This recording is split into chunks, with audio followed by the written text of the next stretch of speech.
I don't need anything. I don't need anyone. I just need Jesus.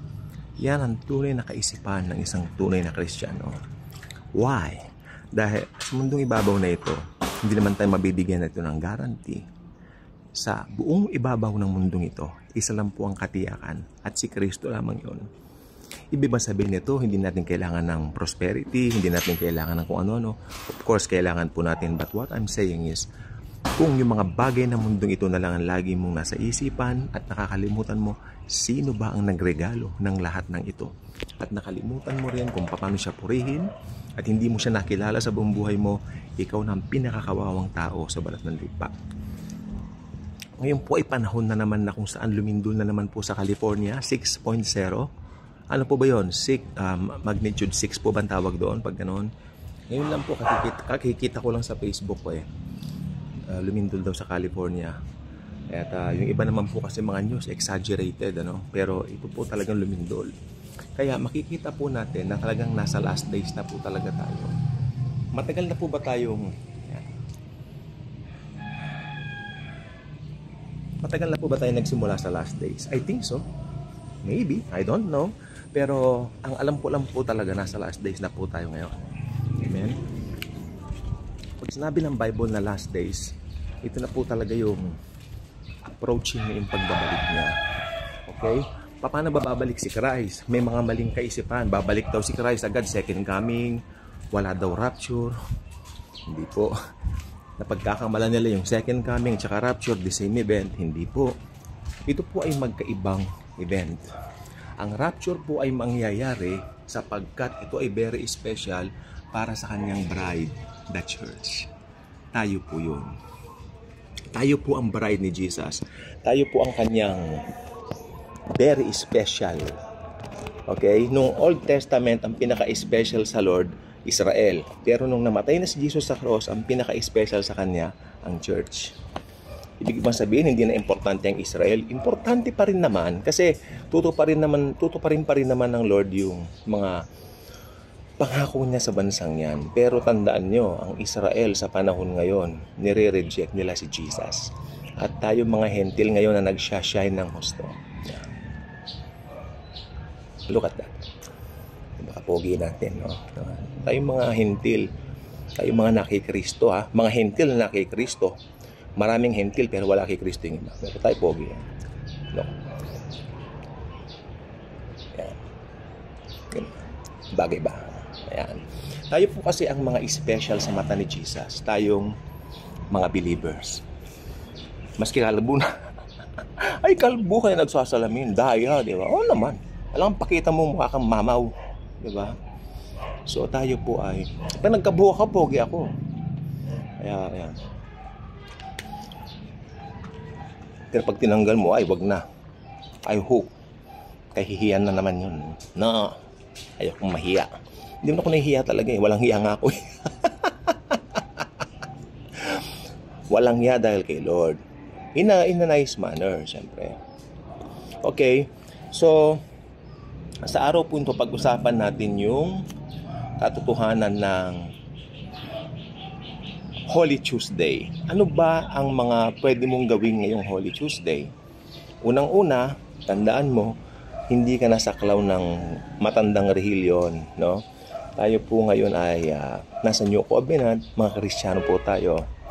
I suggest, ang gawin mo, tayo po ngayon ay Holy Tuesday, no? Bulay-bulayin mo yung magagandang ginawa ng Diyos sa buhay mo. Yan ang suggestion ko. Kasi yan ang ginagawa ko kanina pa. Ang dami na, Lord. Ako, pagising ko pa lang sabi ko, Lord, ang dami mo nang ginawang mabuti.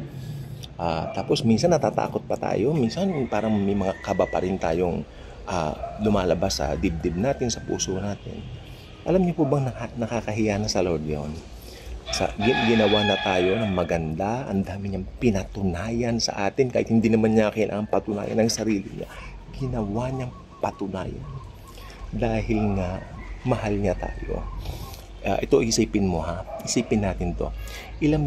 May mga naaalala ka bang mga senaryo o mga bagay sa buhay mo na kung saan iniligtas ka ng Panginoong Jesus? Ibig sabihin, hindi niya hinayaan na mangyari yung pangit na yun sa buhay mo. Ako, last year lang po talaga meron. Talagang kinabahan po ako. Tapos yung kapatid ko, ganun din sa Amerika, no? Talagang nagkaroon din siya ng problem, no? Sa mga, alam mo naman sa Amerika, mga bills babayaran nila. Pero alam nyo, may angel na tumulong. Yung angel na yan, hindi naman yung anghel na may pakpak. Tapos may hawak na na tinidor. Hindi. Ang may hawak na tinidor si Taning, di ba? Hindi naman yung anghel na may pakpak tapos may hawak na espada. Ang tumulong sa kanya, kaibigan niya na believer din. Di ba? So, gusto rin ni Jesus nagtutulungan ng mga believer. Hindi gusto ni Lord yung nagkakagatan tayo na parang, sige, bahala ka sa buhay mo. Hindi, mga anak tayo ng Diyos eh. Tayo ang asin at ilaw ng mundo. Diba? Tayo ang kanyang, kumbaga sa mundong ito, tayo yung mga parol na kumukuti-kutitap. Ambassadors of Christ. Ganyan po tayo. Ganun tayong tinitignan ng Lord. Hindi tayo tinitignan ni Lord dun sa dati nating kalagayan na makasalanan. Tandaan nyo, we were born sinners. All of us. Wala namang pinanganak agad na born again agad. Wala po. Kaya itong gusto ko sabihin, yung mga nagsasabi, kasi meron pong isang kilalang tao na pastor. Sa Amerika po ito. Tapos meron po siyang anak na nag-suicide. Nag-suicide yung kanyang anak.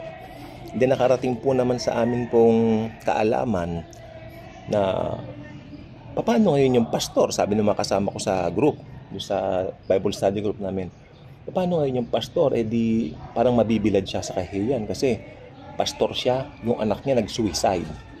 At ito pa ang problema ng anak niya, kakulangan daw ng atensyon sa magulang. Paano yan? Talagang mahihiya nga yung pastor ngayon. Ito naman ang lumalim pa kami sa discussion, sabi namin, paano ngayon yan? Mapupunta ba sa impyerno yung kaluluwa nung nag-suicide? Ang sagot lang naman dyan, isa lang. Alam nyo, ang mga tao na overpower pa rin tayo ng kahinaan, kahit Kristiyano na. Yung nagpakamatay na batang yun, kasi 16 years old na, 16 anyos, kung talagang tinanggap niya si Jesus, maski nag-suicide pa siya, mapupunta pa rin siya sa langit. Ganyan po ka brutal ang grace. Ganyan po ka bold ang grace. Pupunta pa rin siya sa langit. Yung iba naman namamatay sa ibang cause. Hindi naman nag-suicide. Hindi naman tumanggap sa Lord. Impyerno pa rin, di ba? Ang usapan dito, tinanggap ba si Lord? Naniwala ba dun sa finished work niya sa cross? Naniwala ba na sapat na yung ginawa ni Jesus sa cross sa Kalbaryo? Pag yun, check, maliligtas. Di ba? Yun ang usapan eh. At syempre, hindi naman ko ni-raise mo sa isang family na tinatawag ng mga born-again Christians. Linggo-linggo, nasa simbahan, pastor ang tatay. May kilala nga ako dito eh. Pastor ang tatay, nagyoyosi na nga ano. Kumbaga lumalakad ng liko, lumalakad ng taliwas. Pero pag Sunday, banal. Yan sinasabi ko eh. Yan ang relihiyon. Pero kung tumanggap ka talaga kay Kristo, from the inside to the out, inside out, lalabas yung mabuting gawa. Hindi mo kailangan trabahuhin ng mabuting gawa dahil lalabas from within. Wow. Okay? Yun ang gusto ko sabihin. May tumatawag na po sa telepono. Salamat. God.